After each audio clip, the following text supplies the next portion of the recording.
여러분, 꼬리는 잘라버려도 살 수 있어요, 그렇죠? 예? 그 동물은요, 꼬리 잘라버려도 살 수 있어요. 목 자르면 죽지만은 꼬리 자르면 안 죽어요. 살아가는데 불편함이 없습니다. 하나님께서 사역자를 부르실 때, 하나님께서 목회자를 부르실 때 살리기 위해서 부르신 것이 아니라 죽이기 위해서 부르셨다는 거죠. 죽이기 위해서 부르셨다. 죽이기 위해서. 복음 전파를 위해서 부름받은 세베대 아들 야고보는요, 최초의 순교자가 되었습니다. 하나님께서 야고보를 불러서 야고보의 인생의 끝이 어때요? 그 죽음이에요. 순교에서 순교. 그러니까 나를 따라오너라 라고 하는 의미는 뭡니까? 나를 위해서 죽어라. 이 말이에요. 나를 위해서 죽어라. 전설에 따르면 예수님의 수제자인 베드로 역시 네로 황제가 십자가에 못 박았다고 합니다. 요한은 밤모섬으로 추방되었습니다. 바울은 네로의 황제에 의해서 처형되었습니다. 안드레는 고린도 인근에는 아가야에서 십자가에 못 박혀 죽었습니다. 그러니까 마치 사도들은 어떤 자? 오늘 말씀했처럼 죽이기로 작정된 사람들 같다라고 하는 겁니다. 죽이기로 작정된 사람들. 그래서 여러분, 이 사역의 길을 갈 때는요, 나는 죽었다 생각하고 순종해야 되는 거예요. 그러니까 사도 바울도 난 날마다 죽노라 그러는 거죠. 왜? 하나님이 주기로 작정된 자 같이 불렀기 때문에. 목회자가 죽어야지, 사역자가 죽어야지 교회가 삽니다. 목회자가 죽어야지 성도가 살아요. 목회자가 살면 성도가 죽어요. 목회자가 죽어야지 성도가 삽니다. 사역자가 죽어야지 복음이 전파되는 거예요. 살아있으면 복음이 전파되지 않습니다. 그럼 왜 이렇게 목회자의 삶이 또는 이 사역자의 삶이 왜 이토록 끄트머리 인생인지를 우리가 한번 오늘 본문의 말씀을 통해서 살펴보기 원합니다. 자, 첫째, 노출된 인생이기 때문이에요. 늘 노출되었다라고 하는 겁니다. 이 9절 하반절에 보면 이렇게 표현하고 있습니다. 우리는 세계 곧 천사와 사람들에게 뭐가 되었다?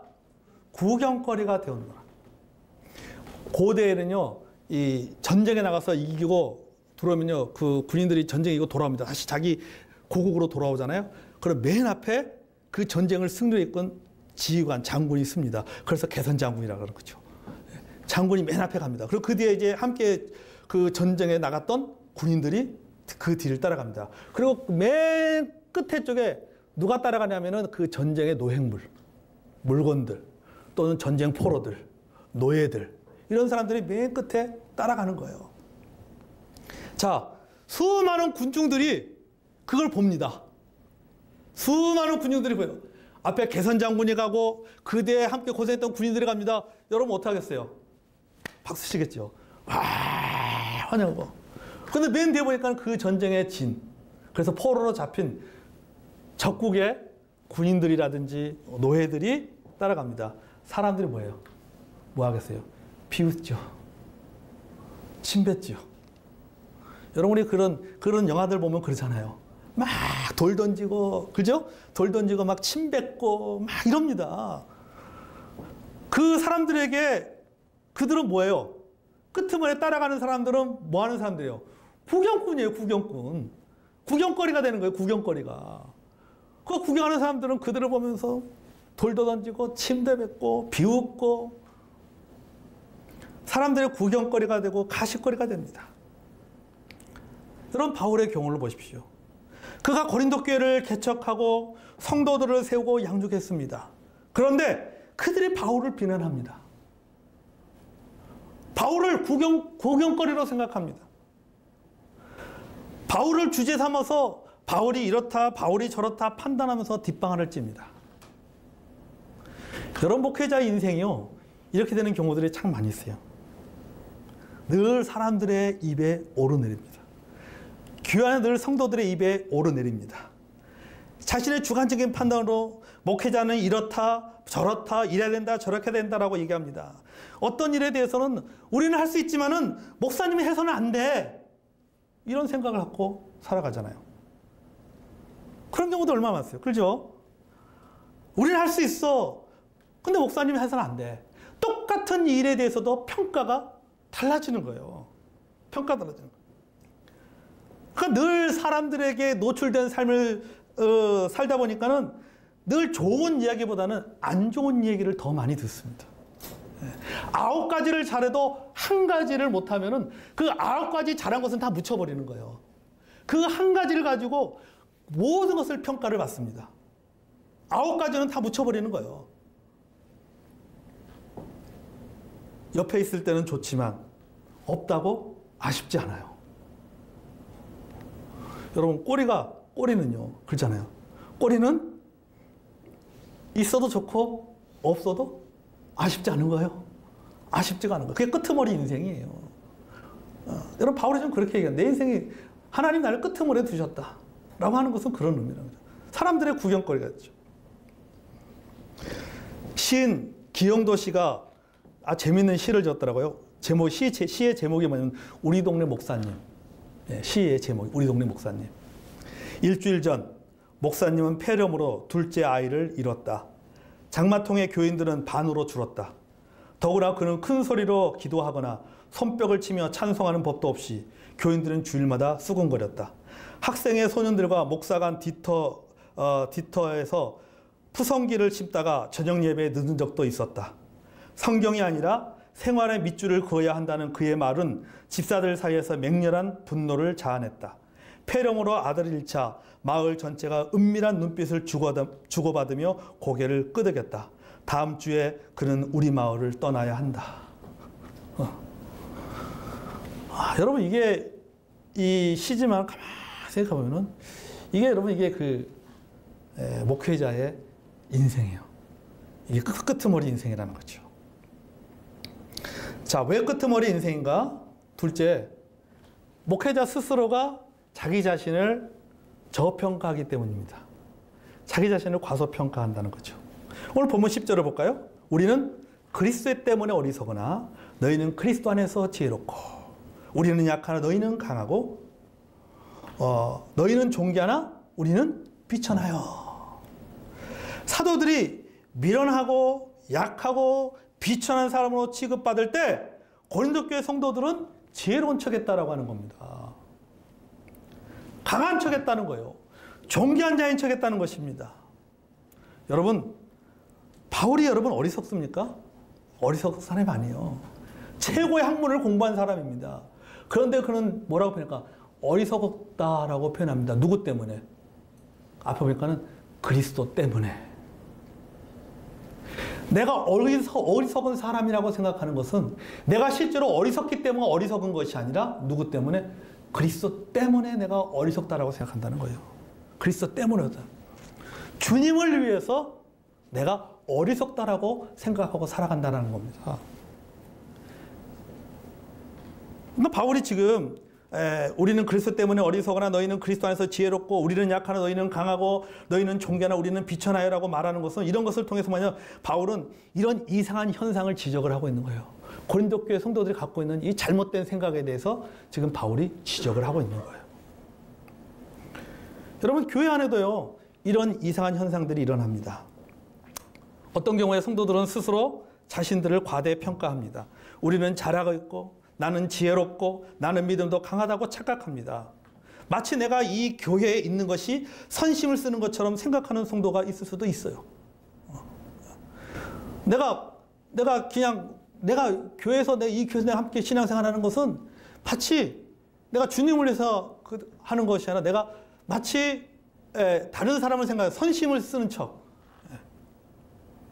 배려하는 척 그렇게 교회에 있는 것처럼 착각하는 사람들도 있습니다. 반면에 대부분의 목회자들은요 자신이 가지고 있는 능력들을요 사실 자신을 과소평가하면서 살아갑니다. 자신이 미련하다고 생각해요. 내가 참 미련하구나. 나는 참 약하다. 이렇게 생각합니다. 자신을 비천한 사람을 생각합니다. 근데 여러분 가만히 보십시오. 아까 사도 바울도 얘기했지만 사도 바울도 그의 학문을 말할 것 같으면요 최고의 학문을 공부했잖아요. 엘리트 중에 엘리트입니다. 대부분 여러분 목회자의 경우를 한번 보면요. 대부분 목회자들은요. 최소한 대학원 과정을 거친 석사 출신들입니다. 학벌로 따지자면요. 4년 동안 학부 공부하고 대학원 MDB 3년, 신학 석사까지 하면 2년 더 하고서.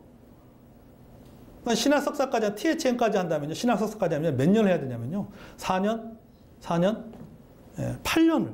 8년을 공부해야지 신학 석사가 되는 거예요. 8년을 공부해야지. 어리석지가 않죠. 살면서 얼마나 많은 고난을 겪습니까? 소위 말해서 공중전, 수중전, 산전수전 다 겪고, 공중전도 겪고, 게릴라전도 겪고, 이런 저런 일들을 많이 겪으면서 단단해집니다. 고난들을 겪으면서 단단해져요. 근데 그럼에도 불구하고 늘 어떤 생각은 나는 참 약한 존재다 라고 여기면서 살아간다는 거죠. 약한 존재. 여러분 보세요. 사도 바울이 약합니까? 사도 바울이요. 그가 얼마나 많은 어려움들을 겪습니까? 사도 바울의 생애를 보십시오. 얼마나 많은 어려움을 겪습니까?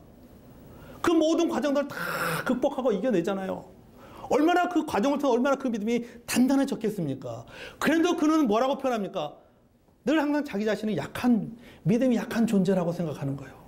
난 약하다. 나는 부족하다. 이렇게 생각하면서 살아갑니다. 믿음도 약하고 능력도 없다고 생각합니다. 하나님 앞에서 자신의 부족함을 느끼면서 하나님께 미안하고 성도들에게도 미안하다는 생각을 갖고 사역합니다. 교회가 성장하지 못하는 것이, 성도가 교회를 떠나는 것이, 성도의 믿음이 성장하지 못하는 것이 다 자신의 무능 때문이라고 자책합니다. 이게 바로 바울의 마음이에요. 이게 바울의 마음이고 이것이 바로 목회자의 마음인 것입니다. 그러니 모자란 인생 끝자락에 서서 살아가는 거예요. 끝자락에 서서. 야, 나는 끄트머리 인생이구나. 그렇게 생각하면서 살아가는 거예요. 또 이런 마음으로 살아가야 돼요. 왜? 그래야지 성도들이 삽니다. 아멘? 그래 성도들이 사는 거예요. 그래야지 교회가 삽니다. 나는 꼬리가 아니야. 나는 머리야 하고 하면요. 반대로 성도들이 죽습니다. 교회가 죽어버리는 거예요. 네. 끄트머리 인생으로 생각하고 살 수밖에 없다라고 하는 겁니다. 자, 왜 끄트머리 인생인가? 세 번째는요. 오늘 본문에 보니까 11절, 13절까지 보니까요. 왜 끄트머리 인생인가? 감정 노동자예요. 감정 노동자. 사실요, 여러분 목회자가 자신의 감정을 그대로 표현하면 목회할 수 없습니다. 사실은. 목회할 수 없어요. 힘든 일이 있어도, 안 좋은 일이 생겨도 그대로 표현할 수 없습니다. 그리고 표현해서도 안 됩니다. 표현할 수도 없고 표현해서도 안 되는 거예요. 그래서 목회자는요, 절대 화내면 안 돼요. 어떤 일이 있어도. 절대 화내는 순간 그동안 쌓았던 것들이 하루아침에 와르르 무너집니다. 속으로 삼켜야 돼요. 화가 나도 속으로 삼켜야 돼요.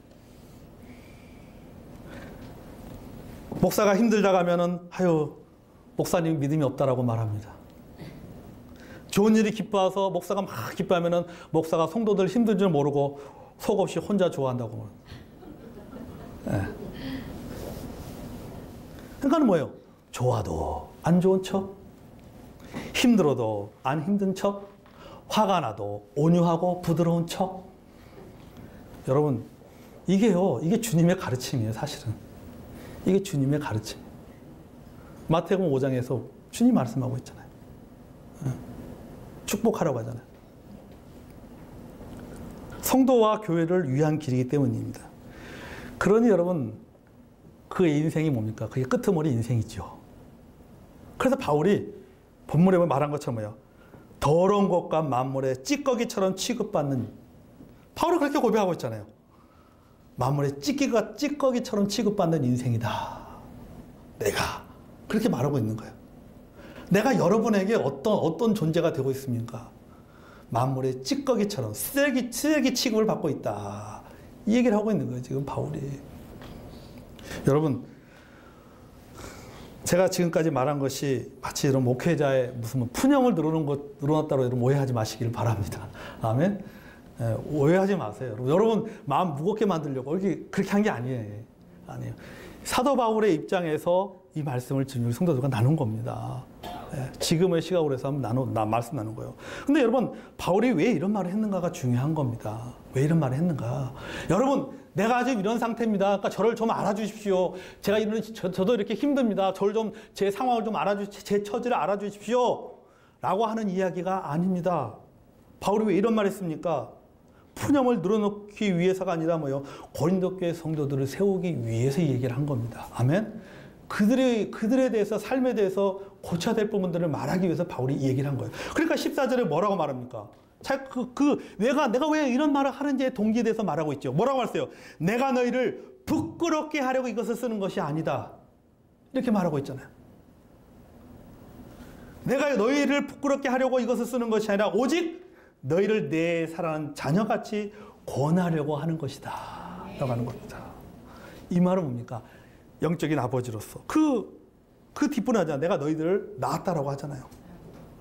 내가 아비의 심정을 가지고 어미의 심정을 가지고 부모의 심정을 가지고 여러분들이 믿음이 잘 쓰도록 하기 위해서 내가 이 얘기를 하는 거지, 여러분을 부끄럽게 만들기 위해서 내가 이 얘기를 하는 것은 아니다라고 지금 바울이 말하고 있는 겁니다. 여러분, 목회자의 삶이 다수에게 노출된 삶이고 또 스스로 목회자 자신이 자기 스스로를 저평가하고 감정 노동에 시달리며 살아가는 끄트머리 인생이지만요, 여기에도 하나님이 주시는 축복이 있어요. 여러분, 저는요, 이 하나님께서 끄트머리 인생을 살아가는 사역자라 목회자에게 하나님이 주시는 축복이 뭐냐? 따라보겠습니다. 누룽지 축복. 또 누룽지 축복. 여러분, 누룽지 얼마나 맛있습니까? 그렇죠? 누룽지 참 맛있어요. 튀겨 먹어도 맛있고, 말려서 먹어도 맛있고, 끓여서 먹어도 고소하고 맛있습니다. 그런데 여러분, 이렇게 맛있는 누룽지가 되기 위해서는 어떻게 됩니까? 밥이 적당히 타야 돼. 밥이 적당히 타야 되는 거예요. 밥이 적당히 타야지 누룽지가 나오는 거예요. 그렇잖아요. 그렇죠? 밥 안 타면 누룽지 안 나옵니다. 시인 정상현 씨가요, 누룽지라는 시를 썼는데 한번 제가 읽어볼게요. 제목이 누룽지입니다. 배고픈 날 누룽지 한 조각 먹어보아라. 밥 짓다 태웠다고 푸념할 일이 아님을 꼭꼭 오래 씹어본 사람은 그 맛을 알리라. 인생도 씹을수록 맛이 나는 누룽지처럼 더 타고 속이 타야 맛도 알고 멋도 알고 맛도 알까. 여러분, 제가 이 시를 보면서요, 목회의 맛이 나려면 속이 타야 된다. 속이 타야 된다. 그러니까 목회자의 속이 누룽지처럼 적당히 타야 목회의 맛도 나고 하나님의 은혜의 맛도 나고 또 성도의 사랑의 맛도 느낍니다. 아멘.